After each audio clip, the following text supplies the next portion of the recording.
علم والوں کے راستے سے علم حرکت میں آ رہا ہے، ایمان والوں کے راستے سے ایمان حرکت میں آ رہا ہے، زہد والوں سے زہد حرکت میں آ رہا ہے، تقوی والوں سے تقوی حرکت میں آ رہا ہے۔ جیسے کوئی آدمی اپنی جگہ بیٹھا ہے، اس نے خوشبو لگائی، ماحول خوشبودار ہو گیا۔ اب یہ جب چلے گا تو جہاں چلے گا اس کے ساتھ خوشبو چلے گی۔ مسجد نبوی یہ پوری امت کے اجتماعی طور پر جڑنے کی جگہ تھی، ساری امت کے سارے طبقات کے جڑنے کی جگہ مسجد تھی، اور جڑنے کا عنوان نماز تھا۔ یہی دو جگہ بدل گئی۔ مسجد کے علاوہ امت کو جہاں چاہو جوڑ لو، اور نماز کے علاوہ جون سے چاہے عنوان پر جوڑ لو، ختنے پہ جوڑ لو، منگنی پہ جوڑ لو، عقیقے پہ جوڑ لو، ولیمے پہ جوڑ لو، نکاح پہ جوڑ، جہاں چاہو 5 اسٹار میں جوڑ لو، ہوٹلوں پہ جوڑ لو، موٹروں پہ جوڑ لو، گاڑیوں پہ جوڑ لو، پارکوں میں جوڑ لو، حویلیوں پہ جوڑ لو، برادریوں میں جوڑ لو، حقوں پہ جوڑ لو، پان بیڑی پہ جوڑ، جہاں چاہو جوڑ لو، اور جس عنوان پہ چاہے جوڑ لو۔ امت کے جڑنے کی جگہ مسجد تھی، اور امت کے جڑنے کا عنوان نماز تھا، الصلاۃ جامعۃ۔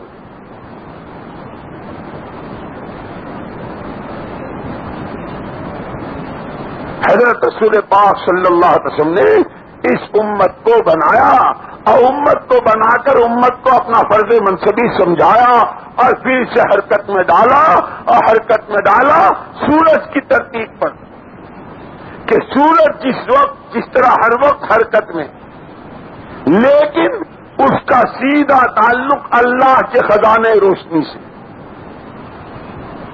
آج تک سورج کے راستے سے جتنی روشنی آئی، اس وقت جتنی موجود ہے، اور آئندہ جتنی آئے گی، جو کچھ تھی ہے ہوگی، اس سب کا تعلق سیدھا اللہ کے خزانے سے۔ کہ جس طرح سورج کو روشنی لینے کے لیے اللہ کے خزانے سے جوڑا، حضرت محمد صلی اللہ علیہ وسلم نے اس امت کے فقیر کو، اور اس کے عبد الرحمن بن عوف جیسے غنی اور امیر کو، اور عثمان ذی النورین جیسے کو، ہر ایک کو سیدھا خدا کا خزانہ بتایا تھا کہ ما عندکم ينفد وما عند اللہ باق۔ جو کچھ تمہارے پاس سے ختم ہو جائے گا، اور اللہ کے خزانے، وَإِن مِّن شَيْءٍ إِلَّا عِندَنَا خَزَائِنُهُ وَإِن مِّن شَيْءٍ إِلَّا عِندَنَا خَزَائِنُهُ وَمَا نُنَزِّلُهُ إِلَّا بِقَدْرٍ مَّعْلُومٍ۔ ہر چیز کے بے پناہ خزانے ہمارے پاس۔ اللہ کا تعارف کرایا، اللہ کے خزانے سمجھائے، اور وہاں سے لینے کے اصول نماز مرحمت فرمائی۔ ہر ایک کو حرکت پہ ڈالو، ہر ایک کا تعلق سیدھا خدا کے خزانوں سے کرایا، اور پھر سورج کی ترتیب پر کہ جو کچھ تو لے رہا ہے اللہ کے خزانے سے، وہ تیری اپنی ملک نہیں ہے، تیرے پاس امانت ہے، تجھے اسے اندھیر سے اندھیر نگری میں اسے پہنچانا ہے۔ جس طرح سورج روزانہ روشنی لیتا ہے اور خدا کی مخلوق میں تقسیم کرتا ہے، اس امت کو حضرت محمد صلی اللہ علیہ وسلم نے ان تمام قربانیوں کے بعد بنایا تھا، پھر اسے حرکت پہ ڈالا تھا، سیدھا اللہ کے خزانے سے جوڑا تھا، اور جس پہ علم ہے، جس پہ تقویٰ ہے، جس پہ مال ہے، جس پہ عہدہ ہے، جس پہ زمینیں ہیں، جس پہ جان ہے، جس پہ مال ہے، ہر ایک کو یہ سمجھایا تھا تمہاری اپنی ذاتی ملک نہیں ہے، اللہ کی امانت ہے۔ جس طرح سورج تاریک نگریوں میں طلوع ہوتا ہے، تاریک سے تاریک دلوں تک یہ ایمان کی شعاعیں پہنچ جائیں، یہ تمہارا فرض منصبی۔ اور پھر سورج کی جو تیسری صفت ہے کہ اتنا سارا سب کچھ لے چکا، اتنا سارا سب کچھ دنیا کو دے چکا، کبھی کسی سے کوئی بدلہ نہیں، ہر وقت اس کی آواز وہی ہے جو تمام نبیوں نے لگائی۔ ما اسألکم علیہ من اجر ما اسألکم علیہ مالا.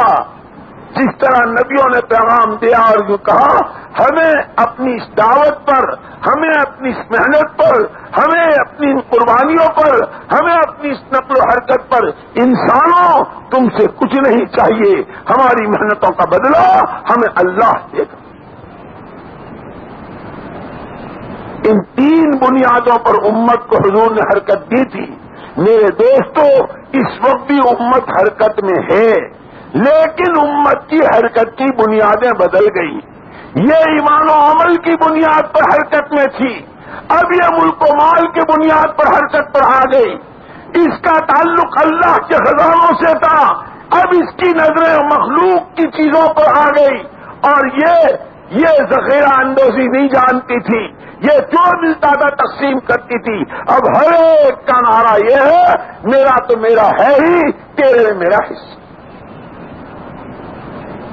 اس لیے مسئلہ 4 مہینے اور چلے کا نہیں ہے. وہی میری پہلی بات یاد رکھیں، ہم جو کچھ ہیں سب بعد میں ہیں، ہم کارخانوں کے مالک بعد میں ہیں، ہم اپنی اولاد کے باپ بعد میں ہیں، ہم اپنی بیویوں کے شوہر بعد میں ہیں، ہم اپنی قوم و وطن و برادری کے بعد میں ہیں. سب سے پہلے ہم اللہ کے بندے ہیں، محمد صلی اللہ علیہ وسلم کے امتی. ہماری یہ دو نسبتیں برقرار جب رہیں گی جب ہم ان دونوں کے مطالبے پورے کریں گے، اور ترقی اس میں اس وقت ہوگی جب اس کے تقاضے بر وقت پوری مقدار کے ساتھ پورا کریں گے. اس لیے میرے دوستو صرف 4 مہینے اور چلے اور سال کی بات نہیں، آج تو پورا مجمع یہ طے کرو بے شک شرابی گنہگار ہے اور بے شک بے نمازی گنہگار ہے اور بے شک چور گنہگار ہے، لیکن ہم تم سب سے بڑے گنہگار ہیں کہ اپنی زندگی کے مقصد کو پہچانا ہی نہیں. اگر چور چوری کے بعد اس پہ ندامت ہے اور توبہ کرتا ہے، شراب پی کر اس پہ ندامت ہے اور توبہ کرتا ہے، مجھے تمہیں اس سے زیادہ خدا کے سامنے رونے کی ضرورت ہے. ہم توبہ کریں، استغفار کریں اور نیتیں کریں.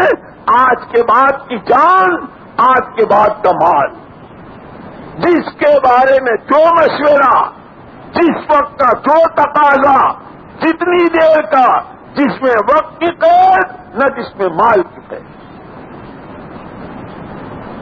خدا کو کوئی مشکل نہیں. ہم کمزور ہیں، ہم بہت کمزور ہیں، ذرا سے وہ متاثر ہو جاتے ہیں، لیکن اللہ کی قدرت پر نظر رکھیں، خدا ہم کمزوروں سے کام لے لیں. خدا کے لیے کوئی مشکل نہیں.